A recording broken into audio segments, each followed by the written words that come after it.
Jesús, te quiero preguntar por esto, ¿en qué punto estamos, no? Parece que también se está acelerando mucho estas negociaciones, estas posibles cumbres de paz, a tenor de lo que sucede en Estados Unidos, ¿no? Para intentar anticiparse a la llegada de Donald Trump. Sí, sin duda alguna, Sergio. Si me permites, antes quisiera nada más hacer un comentario aprovechando que hiciste también el comentario sobre Tesla, porque toca directamente o tiene que ver con algo que sucedió con México, con Elon Musk, y una ironía de la vida en la política, complementando un poco lo que decía Enrique y lo que decía Aníbal, a quien me da mucho gusto volver a ver después de tiempo. Sergio, lo que pasa es que irónicamente Elon Musk acaba de anunciar efectivamente que iba a poner 45 millones de dólares mensuales para la campaña de Trump. Bueno, Trump anunció también recientemente que, y esto es amenaza para los propios inversionistas estadounidenses, que va a imponer un arancel del 10% a la importación de vehículos para reactivar, muy al estilo cowboy, la economía o el sector automotriz de Estados Unidos. Bueno, Tesla hace tiempo trae con México en estira y afloja una pues inversión millonaria, sobre todo con el estado de Nuevo León, que está este estado fronterizo con Estados Unidos, de una, le conocen ellos como gigafactoría en el municipio de Santa Catarina, en donde pues podrían básicamente una planta de montaje de vehículos para terminarla en el año 2026. Empezaron con una inversión millonaria de 5 mil millones de dólares aproximadamente y después lo que vinieran de sobrecostos. El gobierno de ese estado, acá le decimos estado a lo que en otros países conocen como provincias, o regiones, para acá les decimos estado como en Estados Unidos. Bueno, en Nuevo León, el gobierno de Nuevo León invirtió bastante dinero en emplear carreteras, tanto las autopistas que se cobran, que tienen cuota, casetas de cobro, como las carreteras libres, las que se pueden transitar sin pagar nada, pero las han ampliado, les han metido incluso carriles, pues para facilitar la logística de distribución desde Nuevo León hacia Estados Unidos, hacia Texas, que está prácticamente a un par de horas de ahí. Pero ahora Elon Musk, con la amenaza de Trump de que les va a cobrar un 10%, dice, bueno, ¿qué tanto negocio va a ser ese negocio? Y todas las empresas de Elon Musk, que recientemente también había anunciado que se salía de California porque no le parece hay una ley a la que Elon Musk se refiere como woke, hasta dónde iba a centrarse para quedarse ahí. Entonces se le complica el escenario californiano, que hasta este momento había sido muy lucrativo, y se le complica el escenario de Nuevo León en México, que muchos dirán, bueno, Tesla, SpaceX, PayPal y muchas otras marcas, ¿qué tendrán que ver? Bueno, pues que son parte del mismo dueño y lo que le pega a una le puede pegar a otra, aunque aparentemente se administran de forma diferente. Pero ahora está el negocio de Tesla particular, está en vilo, porque finalmente una inversión segura, con muchísimas ventajas fiscales que tenía en México, pues parece que se le puede caer o no ser necesariamente negocio con la propia amenaza de un candidato a que él mismo va a apoyar. Y en ese sentido, el que está en una situación muy grave, y lo veníamos anunciando acá, es precisamente cambiando de área geográfica, es Volodymyr Zelensky, que apenas hace unos días, de hecho un par de semanas, en el festejo del 75 aniversario de la Organización del Tratado del Atlántico Norte, se veía fuerte, se le veía firme y decía nada de negociaciones con Rusia. Si hay que negociar algo, que sea el que Rusia se salga de Crimea y que nos dé las 4 regiones del Donbass, Gerson y Zaporozhye. Bueno, sin embargo, a raíz de que el Ministerio de Defensa de Rusia ha estado anunciando un promedio, Sergio, de 2,000 bajas de militares ucranianos por día y avances en aquellos lugares como Cheretino, bueno, el mismo New York, no en New York de Estados Unidos, sino en la región del Donbass, lugares que habían sido en donde el ejército ucraniano, con la ayuda de la asistencia de la OTAN, había representado una resistencia brutal a los avances rusos, que en este momento a Rusia lo que le interesa antes de que llegue Trump es avanzar lo más que se pueda, si no es que llegar al 100% de las regiones que Rusia se ha anexado, las 4 que ya mencionamos, las 2 del Donbass, Donetsk, Lugansk y también Gerson y Zaporozhye. Pero está habiendo, digamos, un costo en vidas humanas brutal, 2,000 personas en promedio al día, y esto según lo que ellos reportan, reconociendo Rusia también que el porcentaje de bajas de Rusia va entre los 10 y el 15%, que estaríamos hablando entonces como de unas 2,200 bajas diarias, de las que poco se habla, porque a los medios de comunicación lo que les interesa ver es los avances enormes, los avances gigantescos territorialmente hablando, espectaculares, pero en realidad el costo humano de lo que se está viviendo ahí es tremendo. Y ahora resulta que a Zelensky ya le empieza a preocupar, ahora que ya no es presidente legítimo, porque pues ya nadie votó por él después de mayo o después de marzo, que tendrían que haberse llevado elecciones, y que ya lo vimos acá también en Negocios TV, al amparo de la ley marcial. Pues ahora resulta que a Zelensky sí le importan las vidas humanas y ha dicho en distintas entrevistas a medios europeos que sería bueno acabar con el tema de la guerra, pues porque se están perdiendo vidas humanas, pero lo está diciendo en un contexto en el que Rusia sigue poco a poco, imparable, conquistando aldeas, en donde, por cierto, he visto que distintos medios europeos dicen, ay, mira, pues son aldeas pequeñísimas de 30 o 50 habitantes, y entonces uno se pregunta, entonces, ¿por qué inviertes en poner allá 2,000, 3,000 personas que mueren al día si nada más tiene 30 o 40 personas y el lugar supuestamente en términos estratégicos no vale nada? En ese sentido, hemos visto la ferocidad con la que desde Estados Unidos el círculo cercano a Trump, empezando por sus hijos Eric, pero principalmente Donald Trump Jr., trolean magnánimamente a Zelensky, y también pues el mismo J.D. Vance, quien ha dicho que Ucrania es solamente un obstáculo, que es un escape de dinero para Estados Unidos, que le evita que se pueda concentrar al 100% en China, que es el escenario que le interesa a Estados Unidos, China más Irán, y entonces Ucrania empieza a ser pues una perdedera de tiempo que tendría que administrar Europa, lo dice J.D. Vance. En Europa, pues se han dado cuenta que no tienen la capacidad para aguantar una guerra de mediano y largo plazo sin Estados Unidos frente a Rusia, y por esta razón, bueno, pues me parece que ya le están diciendo a Zelensky, oye, vamos a dejar los discursos grandilocuentes. Si no gana Kamala Harris, bueno, antes era si no ganaba Biden, pero si no gana Kamala Harris, difícilmente va a seguir llegando el flujo de dinero al que nos acostumbró Joe Biden durante estos 2 años. Y entonces sí, la guerra se te complica a ti y se nos complica a nosotros. Y recientemente también un alto mando militar estadounidense acaba de decir que Rusia está bastante enojada y que no va a ceder tan fácil lo que ya ha conquistado, de tal suerte que si no lo cede, difícilmente se lo pueden quitar, y el costo en dinero, el costo en vidas humanas y el riesgo también de acercarse a un punto de no retorno, como esta introducción con la que nos sorprendías con el tema de Rumania, Sergio, pues siempre está ahí en vilo, ¿no? Que un error de cálculo o algo pueda aceptar algo que después no se pueda, pues que después no se pueda contener, de tal suerte pues que las circunstancias paulatinamente hacen que Zelensky cambie de discurso y proponga negociar. La pregunta nuevamente tiene pertinencia. ¿Cuánta Ucrania o qué porcentaje de Ucrania está dispuesto a negociar o a ceder o a quedarse para lograr esa paz, para evitar, dice él, que caigan tantas personas como las que ahora están cayendo? Bueno, pues desde luego una de las preguntas, ¿no?, que están por resolver, Enrique, te quiero preguntar por esto, si estás sorprendido por el vuelco, ¿no?, el giro de Zelensky, y también pues por dónde crees que pueden ir las negociaciones, ¿no?, porque está claro que Ucrania va a tener que ceder terreno. Ayer contábamos una encuesta que de finales del año pasado a ahora, hace apenas un par de meses, han pasado de un 19% a un 32% los ucranianos que, bueno, dan por hecho que Ucrania va a tener que ceder terreno, ¿no? Parece cada vez una cuestión más evidente. Enrique, ¿cómo ves la situación en Ucrania y también pues que se esté poniendo sobre la mesa ya el hecho de negociar lo antes posible? Bueno, pues desde mi punto de vista, Zelensky ha visto una cosa fundamental, y es que su respaldo demócrata en Estados Unidos pende de un hilo, que Trump está mucho más fuerte en la realidad de lo que quieren pintar en algunas encuestas, donde quieren recrearse. No, no pasa nada. Todos los indicadores dan que Trump lo va a votar una minoría de gente en todos los colectivos con los que segmentan las encuestas en Estados Unidos. Vamos, que básicamente nadie va a votar por Trump más allá de los pazguatos redneck típicos de ciertos estados, y el resto, la mayoría del país, va a votar por Kamala Harris y lo que venga, y ya está. Y no se preocupen que esto vamos a seguir. La realidad es que Trump y Vance son más fuertes de lo que parece, tienen más electorado del que pintan las encuestas, y Zelensky ve el asunto como que de aquí a noviembre, si llega Trump y cumple con esas amenazas que decía de aquí, o se ponen a la mesa Rusia y Ucrania y resolvemos esto rapidito, o si Rusia no se sienta a la mesa, armamos más a Ucrania para que le inflija una derrota estratégica. Si Ucrania no se sienta a la mesa, abandonamos directamente y que se las tenga con los rusos.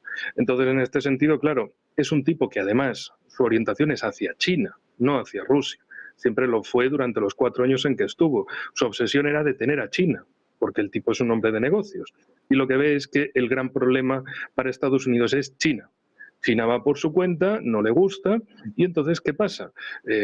Aranceles, impuestos, restricciones económicas, intentar acosar a China económicamente, sacarla de los mercados mundiales, entre comillas, que en realidad es todo aquello donde Estados Unidos puede hacer presión geoeconómica, y se han dado cuenta de que no, China sigue adelante, entonces hay que hacer un proceso de reindustrialización, de cierto aislacionismo interno, de cierta fortaleza América, entiéndase esa América como Estados Unidos, y que precisamente todo tiene que ir a repercutir hacia ellos. Claro, de repente es que hemos gastado 200.000 millones de dólares en Ucrania, pero ustedes están locos.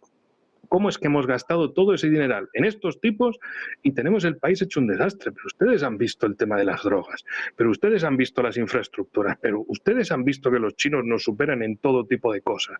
¿Qué estamos produciendo aquí? ¿Qué estamos haciendo aquí? Entonces, un Trump con ese discurso va a arrasar, porque resulta que entre costa y costa es donde está Estados Unidos y es donde está la mayoría de su voto, no en las costas demócratas, sino en el interior, que es donde está la mayor cantidad de voto republicano. Entonces, claro, Zelensky ve todo esto y dice, es que nos quedamos sin respaldo, y confía tú en la Unión Europea. Que no sabe, que están todos diciendo, sí, te voy a aumentar un 2% de gasto de presupuesto. Y a ver cómo hacemos la triquiñuela para que parezca que gastamos más, gastando lo mismo, a ver cuánta cosa podemos irle metiendo al presupuesto militar, aunque sea de otras cosas, de gasto de personal y demás, y decimos, estamos gastando mucho en personal, a ver si Estados Unidos sigue mandando armamento, porque el problema en Europa es uno y muy simple. Nadie quiere ir a morir por todos estos tipos que gobiernan. Scholz ahora anuncia que quiere presentarse a la reelección para el año que viene, pero ¿quién va a ir a morir por este tipo? O por Annalena Baerbock, por esa coalición semáforo que gobierna Alemania. Están locos. Nadie quiere ir a luchar por estos tipos, ni por el nuevo secretario general de la OTAN, Mark Rutte. O sea, es un tipo denostado en Países Bajos. Imagínense que quién va a luchar por este tipo fuera de Países Bajos, y en Países Bajos no lo quieren ni en pintura. O por Sánchez en España, y así sucesivamente, por Macron en Francia. Es decir, hay una cosa muy simple. No hay gente. O sea, pueden conseguir armas. Y es lo que piensan. De aquí a 2028 igualaremos en tanques a Rusia. Claro, eso si Rusia no hace nada. Esa es la cuestión. Pero si Rusia sigue haciendo lo mismo, la diferencia se va a ampliar, y lo que tendría que haber es un gasto muy superior al de Rusia para alcanzarles antes y superarles en base también a su crecimiento. Es decir, más allá de las ilusiones, de las cosas que se piensan, hacemos esto y ya les hemos superado. Ya, pero igualmente, ¿quién va a ir a luchar?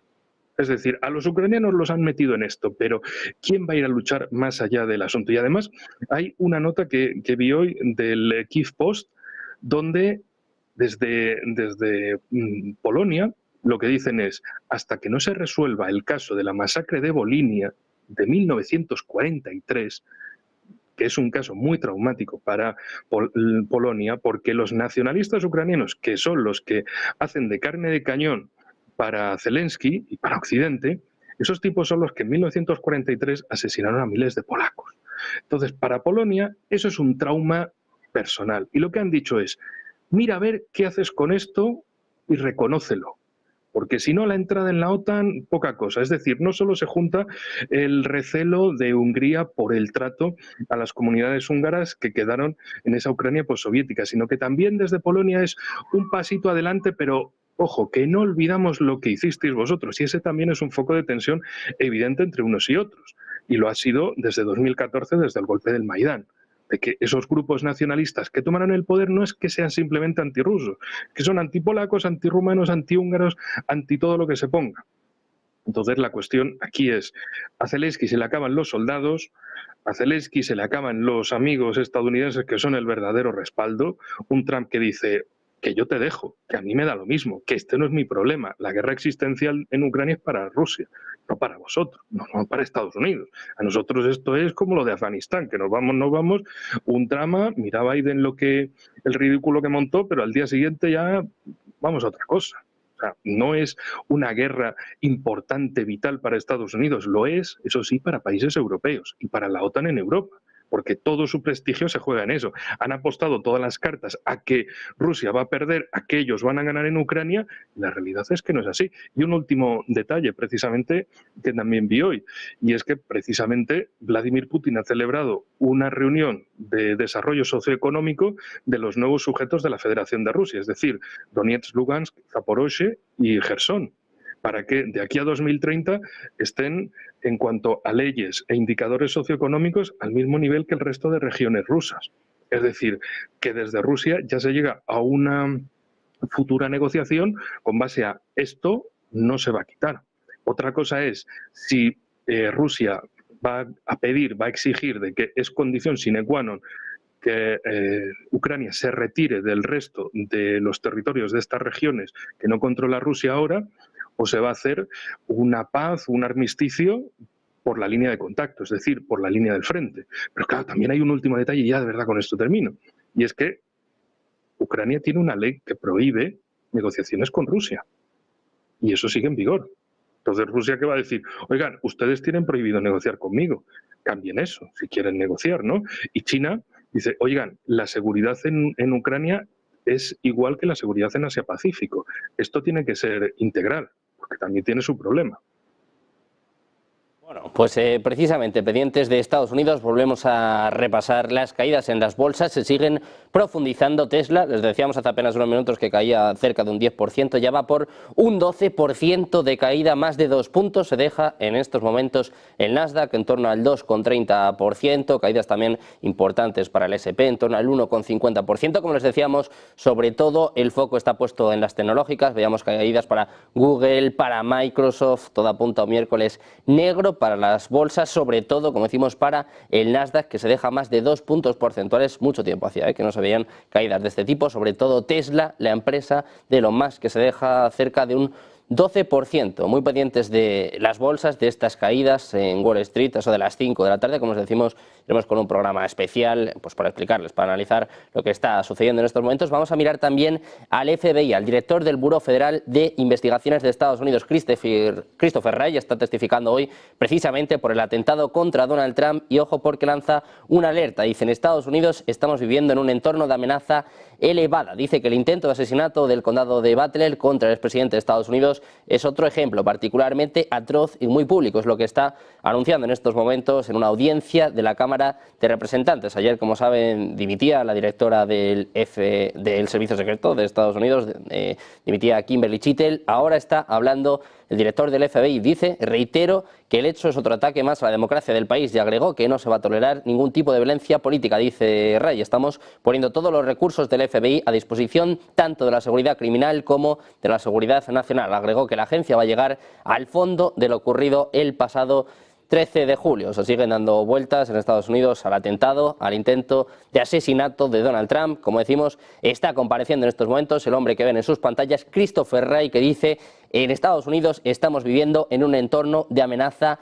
elevada. El intento de asesinato de Trump es otro ejemplo particularmente atroz y muy público. Decía, como les contábamos, que va a llegar hasta el fondo de este asunto. Muy pendientes de esta comparecencia, enseguida podrán seguirla también en nuestro canal de YouTube en paralelo. Volvemos a mirar al conflicto en Ucrania. Aníbal, quiero preguntarte pues, por estas posibles negociaciones que está empezando a poner Ucrania sobre la mesa, y también otra pregunta, si a Rusia le interesa en estos momentos también llegar a algún tipo de pacto, ¿no? Algún tipo de paz, o le interesa pues, seguir desgastando a Ucrania, teniendo en cuenta lo que comentaba antes Jesús, ¿no? Los avances imparables, los avances paulatinos que se siguen viendo por parte de Rusia. Sí, me parece que estás muteado, Aníbal. A ver si lo solucionamos ya. Sí, a ver, ahora. ¿Ahora? ¿Hola? Sí, ahora te tenemos. Perfecto. Ok.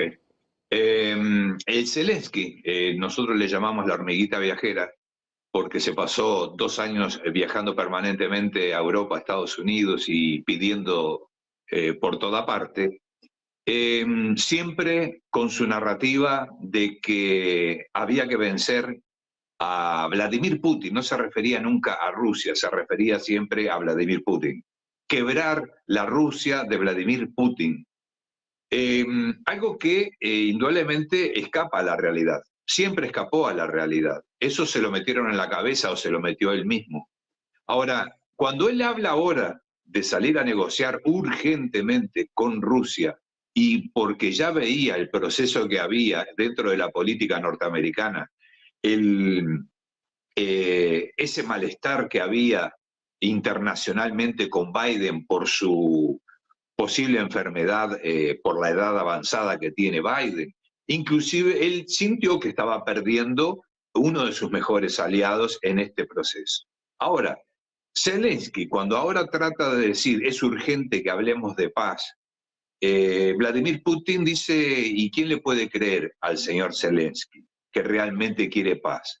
Cuando hasta hace 48 horas atrás seguía hablando de ser parte de la OTAN, armarse hasta los dientes para recuperar todos los territorios perdidos. Y si aún así tuviera que hoy aceptar que esos territorios queden del lado ruso, que en la posterior, en el futuro, tenga la posibilidad de recuperarlos de alguna forma.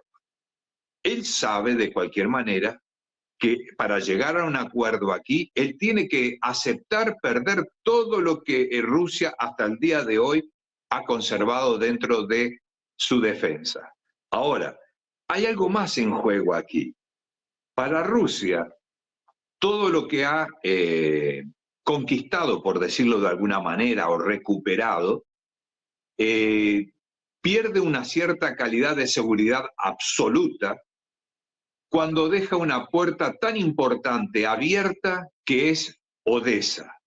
Para mí Odessa, estratégicamente hablando, Odessa era el lugar más importante para que quedara dentro del dominio ruso. ¿Por qué? Porque esa salida al Mar Negro es lo que la OTAN siempre quiso tener frente a la costa rusa. E indudablemente que Odessa era la clave en todo esto aquí. La base más grande, la que está en Constanza ahora en Rumanía, era la que iba a estar allí, en Odessa. La base más grande de la OTAN iba a estar allí, enfrente a Rusia misma.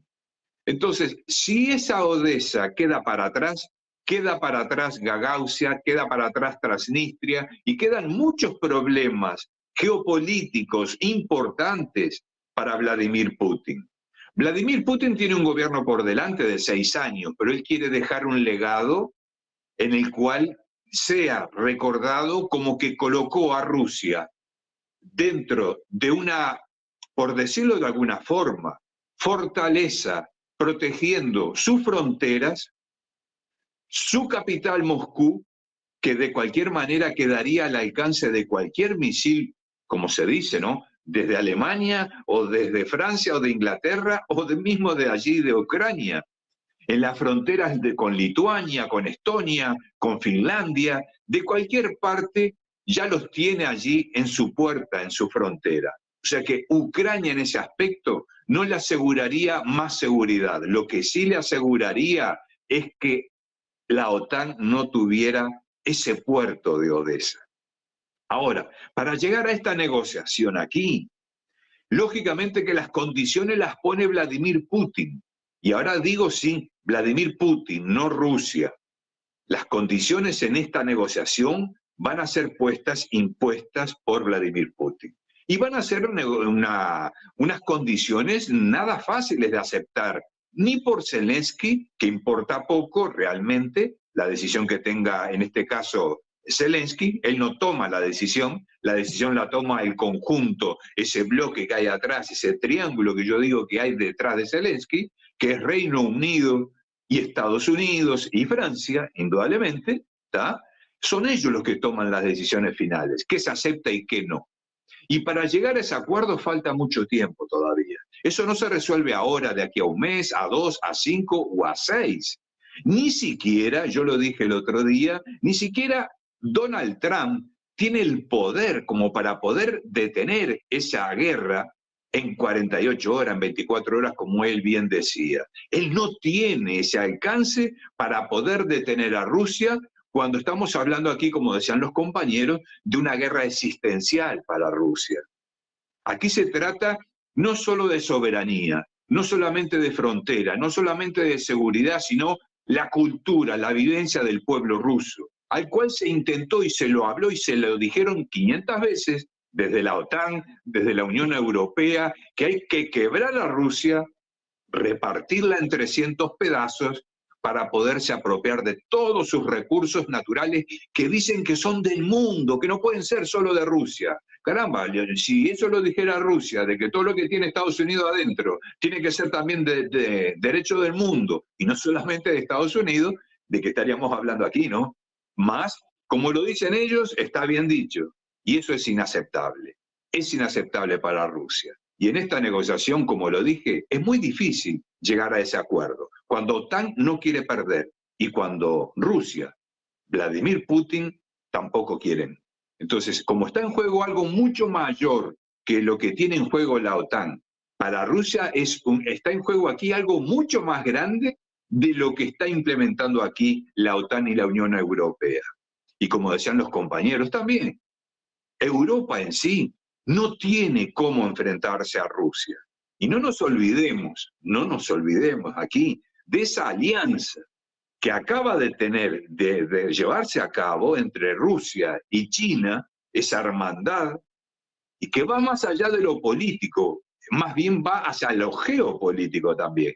Y de esa hermandad ahora naciente con Corea del Norte, en el cual la mutua ayuda de defensa también es importante.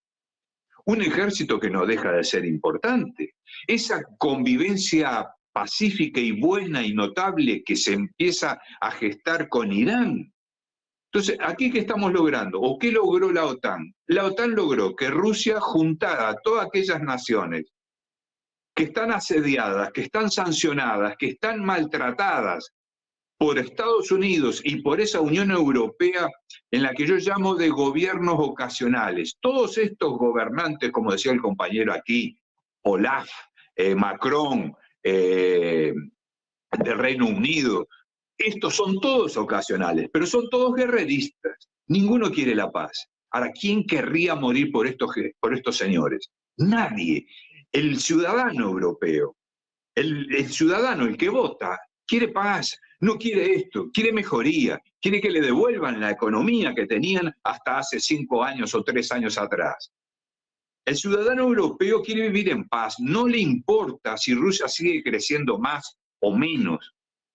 Con Rusia, Europa estaba bien, la economía fluctuaba, estaba todo perfecto. En el momento que se terminó ese comercio con Rusia, Europa quedó hacia atrás, destrozada, aniquilada. Las industrias se fueron todas.